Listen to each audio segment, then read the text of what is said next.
तो देखते हैं हम आज की वर्कशीट में हमें क्या दिया है। During the months of October and November Delhi's air quality becomes a matter of concern.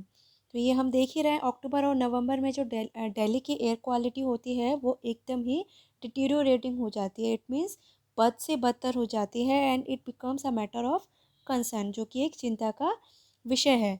Every day we read here news about the air quality getting worse, और हर दिन हम एयर क्वालिटी के बद से बदतर होने की न्यूज़ सुनते हैं। Studied the pie chart below depicting the contributors to air pollution. नीचे हमें एक पाई चार्ट दिया गया है जिसमें हमें दिखाया गया है कि एयर पोल्यूशन के लिए कौन कौन सी चीज़ें रिस्पॉन्सिबल होती हैं। Analysing the given data, write a paragraph in 150 to 200 words on Delhi gasp for breath. तो इसमें आपको उस डेटा को एनालाइज करके आपको एक पैराग्राफ लिखना है और पैराग्राफ का टॉपिक रहेगा Delhi gasp for breath. It means Delhi जो है वो सांस लेने के लिए या सांस के लिए हाफ रही है। इट मीन्स तड़प रही है। दिल्ली गास्प मतलब मुंह खोल के सांस लेना, या हाफ ना, Delhi gasp for breath, Delhi सांस लेने के लिए हाफ रही है। तो ऐसा ही हो रहा है क्योंकि एयर क्वालिटी जो है वो day by day it is getting deteriorated. तो ये अब सांस लेने लायक भी नहीं रही है। हम बाहर जाते हैं तो मास्क पहन के जाते हैं। क्यों जाते हैं मास्क पहन के? क्योंकि जो एयर क्वालिटी हो गई है वो बहुत ज़्यादा वर्स हो गई है, बहुत ज़्यादा बैड हो गई है, और हम खुली हवा में अब सांस भी नहीं ले पा रहे। और अगर हम सांस लेते भी हैं तो हमें खांसी, जुकाम, या फिर ऐसा लगने लगता है कि हमारा गला चॉक्ड हो रहा है। तो इसके लिए कौन कौन से रीज़न रिस्पॉन्सिबल हैं, इसको हम इस पाई चार्ट से समझेंगे। Contributors to air pollution, contributor to air pollution it means air को पोल्यूट करने में कौन कौन सी चीज़ें कंट्रीब्यूट करती हैं। तो vehicular emission it means vehicle से निकलने वाला धुआं कितना है? 33%। नेक्स्ट है इसमें क्रॉप रेसिड्यू, क्रॉप रेसाइड बर्निंग। तो इसमें फसल को जलाने से जो बर्निंग होती है, जो धुआं निकलता है, वो कितना है? 29%।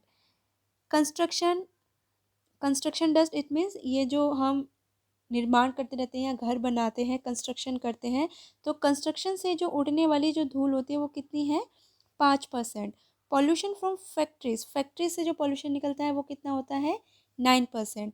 वेस्ट बर्निंग, जो हम कूड़ा जलाते हैं या फिर ड्राई लीव्स या प्लास्टिक जो हम जलाते हैं, उनसे कितना निकलता है? 24%। तो सबसे ज़्यादा जो पॉल्यूशन निकलता है वो किससे निकलता है? व्हीकल से। उससे कम क्रॉप से, मतलब फसल जलाने से। जैसे जैसे अब पराली जल रही है तो पराली जलने से पूरी दिल्ली, पूरा पंजाब, पूरा हरियाणा, यूपी, हर जगह बहुत ही ज़्यादा एयर पॉल्यूट हो चुकी है। कूड़ा जलाने से कितना होता है? 24%। अगर हम इन तीनों को भी अगर हम प्लस करते हैं तो ये तीनों रीज़न इनफ है एयर को बहुत ज़्यादा पॉल्यूट करने में। देखो, अगर हम इन तीनों को प्लस करेंगे तो 9 4 13 3 16, 3 2 5 6 7 और 1 8, 86% ये एयर को पॉल्यूट करते हैं। 86 to 90% यही चीज़ें एयर को पॉल्यूट करती हैं। तो अगर हम कूड़ा ना जला के उसको डिस्पोज कर देंगे तब भी हमारी जो एयर क्वालिटी है वो डिटीरियोरेट होने से बच जाएगी। तो इस पाई चार्ट से हमें ये समझ में आ रहा है कि कौन सी चीज़ें हैं जो कि एयर को बहुत ज़्यादा पॉल्यूट करती हैं। द चार्ट, अब हम जो पैराग्राफ लिखेंगे उसमें हम इन चीज़ों को यूज़ कर सकते हैं। The chart shows, it mean जो चार्ट दिखा रहा है वो क्या इंडिकेट कर रहा है? The biggest contributor to air pollution, air की दिल्ली के एयर पॉल्यूशन में सबसे बड़ा कंट्रीब्यूटर क्या है? Burning crop residue contribute as much as, it means burning crop से कितना होता है? बर्निंग क्रॉप से 29%। तो 29% और 24% दोनों बराबर ही हैं।